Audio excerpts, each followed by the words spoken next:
qualité actuelle de ta vie dépend de la qualité de ton entourage. Dis-moi avec qui tu marches, je te dirai qui tu deviendras. Alors, je sais que vous avez déjà entendu parler de cette citation à quelque part qui dit que vous êtes la moyenne des 5 personnes qui vous entourent. Et c'est vrai. Aujourd'hui, essayez de voir. Si vous n'arrivez pas à progresser dans votre vie, il se pourrait que ce soit les personnes qui vous entourent, qui sont des personnes toxiques, qui vous empêchent d'avancer. Donc voilà pourquoi je me propose dans cette vidéo de vous partager les 5 catégories de personnes que vous devez absolument éviter cette année si toutefois vous voulez réussir.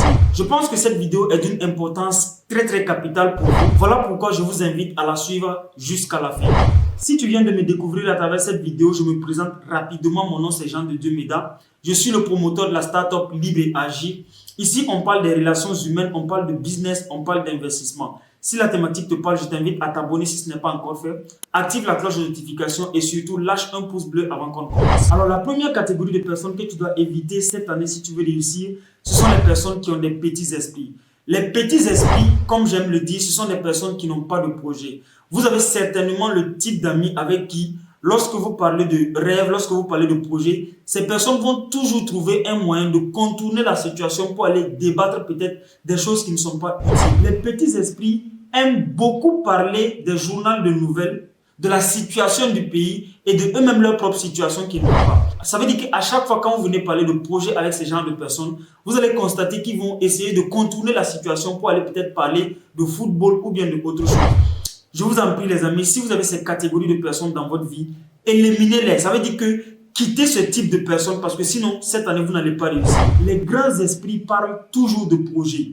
Ils parlent de rêves. Les grands esprits parlent des opportunités, des défis qu'ils rencontrent et de eux-mêmes en action. Là, si vous êtes avec des catégories de personnes qui, lorsque vous parlez de projets, vous parlez de rêves, ces personnes vont toujours contourner la situation pour aller peut-être parler de football, de la situation du pays qui va mal, peut-être du président qu'on doit changer. Vous devez comprendre que vous ne pouvez pas réussir avec ces catégories de personnes. Et vous avez certainement ce type d'amis avec vous.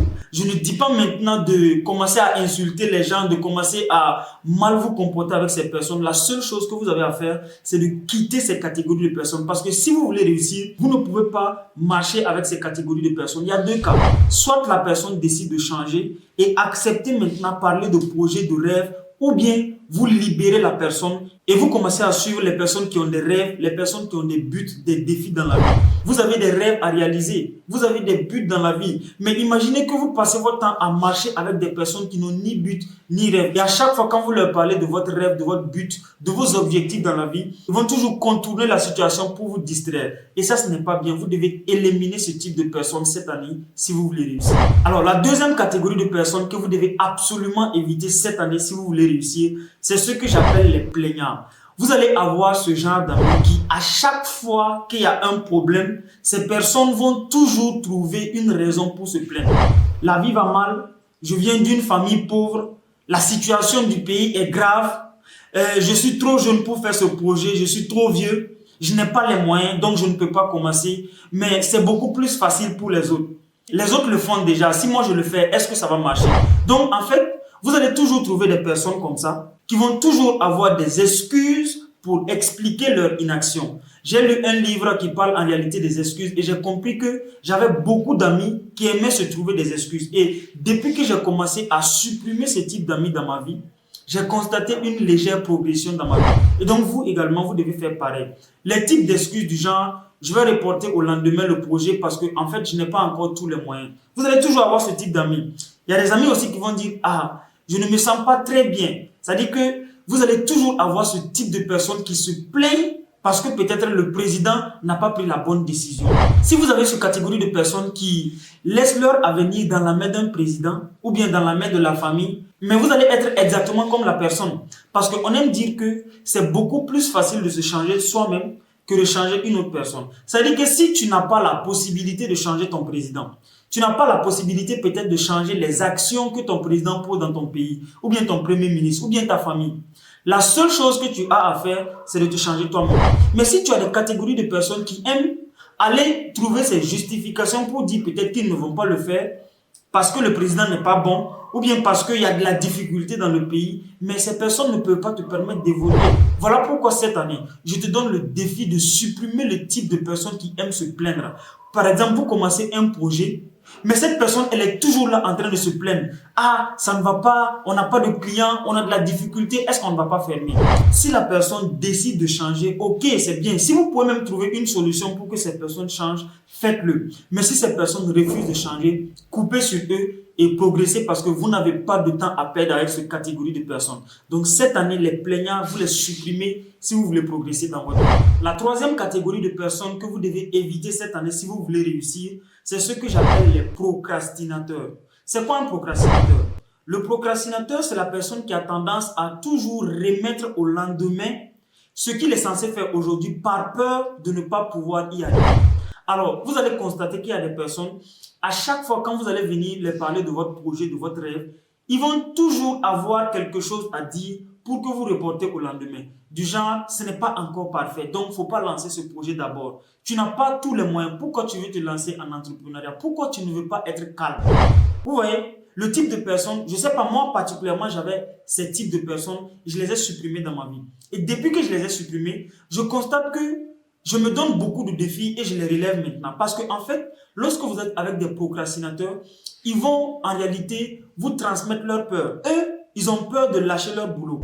Ils ont peur de commencer ce projet. Donc, en fait, ce qu'ils vont faire, c'est qu'ils vont vous contaminer avec leur peur. Et s'ils vous contaminent, ça va vous paralyser. Vous allez à un certain moment vous dire, attends, mais ce que ce gars il est en train de dire, c'est vrai. Si je commence ce projet, rien ne prouve que je vais réussir. Mais moi, je te dis de commencer ça. Parce que peut-être que tu ne vas pas réussir, mais il y a aussi une probabilité que tu réussisses. Donc pour cela, il faut que tu commences ce projet, même si tu n'as pas suffisamment de temps.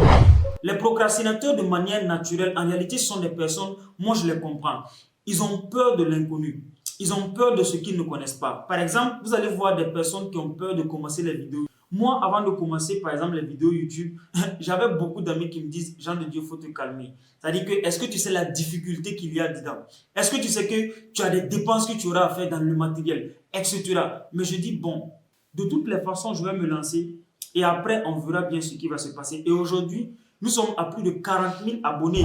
Par exemple, si je ne m'étais pas lancé, j'avais écouté ce type de personnes, ce n'est pas sûr qu'on allait atteindre ce niveau. Donc vous également, vous devez apprendre à supprimer le type d'amis si vous en avez. Les procrastinateurs, on ne marche pas avec eux parce qu'en business, si vous avez tendance à reporter au lendemain ce que vous êtes censé aujourd'hui, vous n'allez jamais réussir. La plupart des personnes qui réussissent aujourd'hui en business, ce sont les personnes qui font ce qu'ils doivent faire avec les moyens de bord. Donc soyez parmi ces catégories de personnes à faire ce que vous devez faire. Maintenant, si vous avez des amis à côté, à gauche, à droite, qui vous disent de ne pas le faire, d'attendre que ce soit parfait avant de le faire, quittez ces catégories de personnes. La quatrième catégorie de personnes que vous devez éviter cette année pour réussir, c'est ce que j'appelle les paresseux. Alors, le paresseux, il n'est pas trop loin du procrastinateur parce que le procrastinateur, c'est la paresse souvent peut l'amener à répondre. Ce qu'il est censé faire aujourd'hui.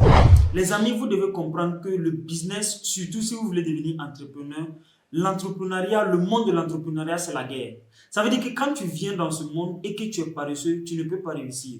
Par exemple, le fait de passer mon temps à faire des vidéos, vous pensez que je le fais peut-être par plaisir seulement. Mais souvent, tu te sentiras obligé de faire certaines choses. Mais si vous êtes avec des personnes qui se réveillent à 9h, 10h, qui n'ont pas de projet, qui lorsque vous les parlez à tout moment, ils veulent être dans la distraction. Non, laissons ce projet d'abord. Allons-y regarder ce film, cette télésérie. Allons-y regarder cette série. Allons-y regarder ce manga. Mais si vous avez cette catégorie de personnes avec qui vous marchez, ce n'est pas sur cette année que vous allez réussir. Parce que pendant que les autres sont en train de bosser sur leur avenir, vous marchez avec des personnes qui paraissent, qui ne veulent pas passer à l'action. Des personnes qui se plaignent, des personnes qui trouvent toujours des excuses pour expliquer leur inaction. Alors, ce type de personnes, cette année, vous devez les éviter. La paresse n'a jamais amené quelqu'un loin, même si vous êtes à l'école. Et remarquez bien, les personnes qui n'arrivent pas à avoir de bonnes moyennes, ce sont les personnes qui paressent. Ça veut dire que vous avez des leçons à bosser, mais la personne va paresser. Ça veut dire que la personne va prendre son cahier, fermer le cahier et peut-être vaquer à autre occupation, aller dormir, regarder les téléséries. Ça veut dire que les personnes paresseuses préfèrent ce qui est facile. Alors que ce qui est facile ne vous permet pas de progresser dans la vie. Ce n'est que ce qui est difficile qui vous permet de progresser. C'est-à-dire qu'il faut que vous appreniez à sortir, comme on aime le dire, de votre zone de confort. Mais il y a des personnes de manière naturelle qui n'aiment pas sortir de leur zone de confort. Mais est-ce que vous allez continuer à marcher avec ce type? Non, parce que ce type de personnes ne vous permettront pas de réussir. Donc, coupez sur les personnes qui sont paresseuses si toutefois vous souhaitez réussir votre année 2024.